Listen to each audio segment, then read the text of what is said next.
beautiful people! Ayan, sunny day today. Ayan, ang ganda naman ng weathers natin. Hindi siya umulan.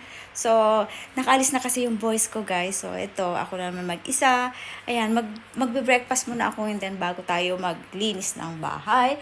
So, ito yung aking breakfast. Tomato juice and kamote. Ayan, pang probinsya ito, guys. Ito, avocado with fresh milk and mixed nuts. And then, yun, magno-Nutella ba ako, magbe-bread ba ako. Ayan, bahala na kung anong kakainin ko. Pero yung dalawa kong boys, nagra-rice yun pag morning. Hindi ko siya pinapakain ng mga, kasi hindi naman kumakain yun yung dalawa kong boys, hindi kumakain ng mga ganyan ang kinakain ko sa morning. So, alam mo na, healthy tayo.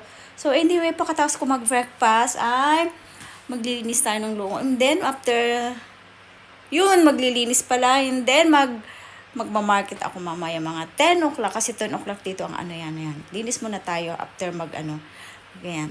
Kasi dito, guys, hindi dito uso yung maids. So, kahit mayayaman dito, hindi nagpapamaid dito. Walang mga maid dito.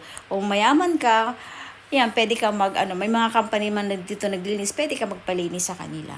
So hindi naman ako mayaman, so ako na lang maglilinis, di ba? Sayang naman yung pera. Ayan. Ayan. Masyado tayong Ito yan, si Rico, tulog na tulog. Ayan, ang dami kong ligpitin, guys. Ayan, nagkalat. Ganun, pag inaalisan ako ng dalawa kong boys, masyadong makalat. Tingnan mo yun. Ayan, pa ako ang dami kong ligpitin. Okay, guys. Ayan. Thank you so much again, guys, sa yung pag-watch sa aking mga routine sa aking life in Japan. Okay, guys. Bye. Thank you so much and have a good day and happy Tuesday. Bye for now. See you till next time. Bye. Bye.